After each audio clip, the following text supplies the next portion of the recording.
Bienvenue dans Réponse de meuf. Dans ce podcast, 3 meufs répondent à la question d'un mec. C'est cash, c'est sans fioriture, c'est frais et c'est souvent marrant. Si tu veux participer, soit en posant une question, soit en répondant à des questions, tu peux nous contacter via le formulaire dont le lien est disponible en description ou par mail sur réponse2@gmail.com. Si tu aimes ce podcast, le meilleur moyen de le soutenir, c'est de le partager autour de toi ou de laisser des commentaires. Et maintenant, la question. Alors, est-ce que vous faites des sextapes, avec qui et pourquoi ? Alors, est-ce que vous faites des sextapes ? Si oui, avec qui et pourquoi ? Alors, ce qu'on entend par sextape, il faut déjà peut-être définir le sextape. Tu entends par sextape, c'est-à-dire une vidéo à caractère sexuel dans laquelle tu te mets en scène, toi, et que tu envoies à ton partenaire. C'est ce que tu veux dire, non sextape. Qu'on fait ensemble. Ouais. Ah, qu'on fait ensemble. Ah, d'accord, ok. Ah oui, et donc deux, ensuite, en fait, t'en fais quoi ? Tu l'envoies à ton partenaire, ou ton partenaire te l'envoie, c'est ça ? Oui. D'accord. Donc c'est des vidéos qui sont faites quand on fait l'acte et qui ensuite sont utilisées dans le couple comme des moyens d'excitation quand on n'est pas ensemble. Moi, je pense qu'il y a les deux, en fait. T'as les sextapes que tu fais tout seul pour ton partenaire. Oui, voilà, c'est pour ça que je voulais savoir de quoi on parlait, ouais. Et il y a aussi des vidéos que tu fais avec ton partenaire et que, quelle que soit l'utilisation, que tu lui envoies ou que tu gardes pour, voilà. Donc c'est les deux. Mais du coup, ça fait 2 questions à répondre, quoi. Exactement, oui. C'est pas tout à fait la même chose, quand même. Ouais, c'est pas tout à fait la même chose parce qu'il y a une partie où on s'est utilisé, où c'est très utilisé dans les débuts de relations, notamment dans les relations via les sites de rencontres, etc., à distance. Et puis il y a l'autre qui va être utilisé plus dans un couple qui dure, quoi. Donc, je sais pas si vous avez. Personnellement, ça va être difficile pour moi de répondre parce que c'est assez intime quand même comme question. Voilà. D'accord. C'est assez intime et en plus avec toutes les technologies d'aujourd'hui, il y a beaucoup de vidéos qui se font pour avec une date de péremption.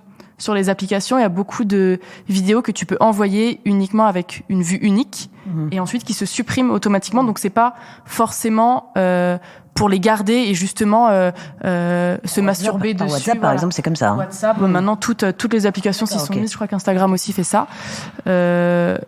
La question, est-ce que tu peux me rappeler la question exacte ? Est-ce que vous en faites ? C'est clair. Ah oui, et avec qui, pourquoi Oui. Ok. Oui, parce que tu peux en faire ou pas. Enfin, tu vois, quelles sont les circonstances, ouais. Déjà, les circonstances. Moi, j'en ai déjà faites. C'est pas dans mes pratiques régulières, mais j'en ai déjà faites. Mais il y a un critère qui est primordial, c'est confiance en la personne, parce qu'on connaît tous des histoires de vidéos qui ont fuité sur je ne sais quel réseau, et les fois où j'en ai fait, c'était uniquement avec des personnes que je connaissais, et la vidéo, je la garde. Donc, je la garde dans un petit dossier qui est verrouillé sur mon portable et que personne ne verra jamais, sauf si je lui montre.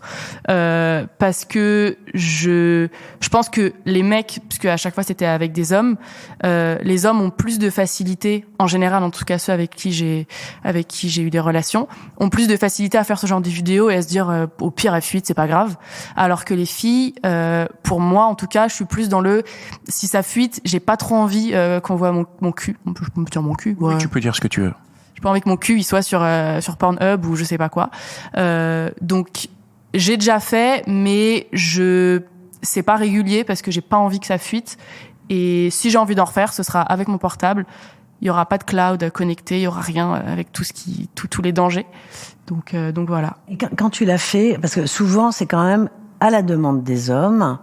Donc, est-ce que quand tu l'as fait, c'était à la demande de ton partenaire ponctuel ou pas ? Oui. Alors spontané, parce que quand même, ce qu'on entend, enfin moi, ce que j'entends beaucoup, hein. Ouais. Alors, il y a beaucoup chez les jeunes maintenant de vidéos qui sont faites.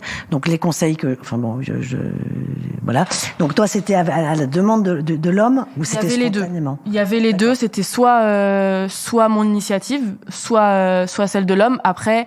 Il y a beaucoup d'hommes qui me l'ont proposé, qui m'ont dit ouais viens on se filme, et je dis bah non, enfin je te connais depuis hier, je suis désolée mais non, enfin j'ai pas envie que tu vois mon cul ou que tu le montres à tes potes, enfin voilà, du coup ce que tu disais tout à l'heure l'intimité. Et c'est là où c'est pas la même chose finalement de se filmer soi.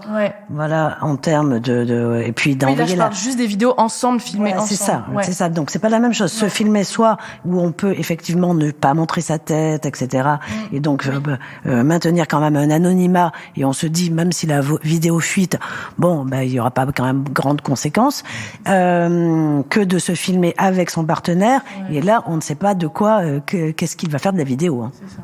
En plus, il y a je sais que j'ai entendu beaucoup d'histoires en général, c'était des femmes qui avaient vu leur vidéo fuiter, pas parce qu'elles l'avaient fait avec des personnes qu'elles connaissaient pas. Au contraire, ça pouvait être souvent avec des personnes qu'elles connaissaient, mais juste la relation s'est mal terminée.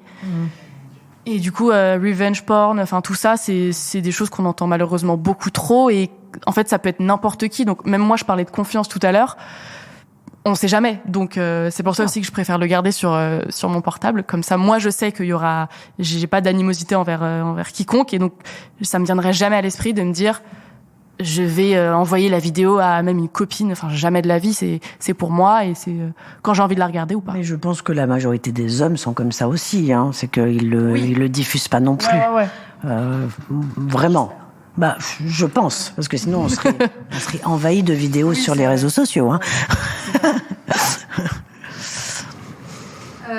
Alors moi, j'allais être tentée tout de suite d'emblée d'avoir une réponse très catégorique qui est non. Est-ce que j'en fais non et pourquoi non? Et en réalité, je me suis dit, en fait, si, j'en ai eu fait. Ou du moins, j'ai été sur des sextapes.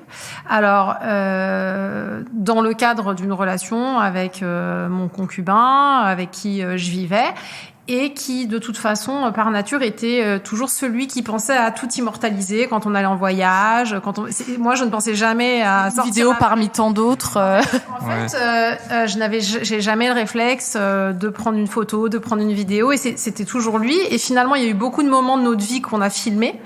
Et lui, il trouvait que c'était incroyable, et il a beaucoup immortalisé aussi.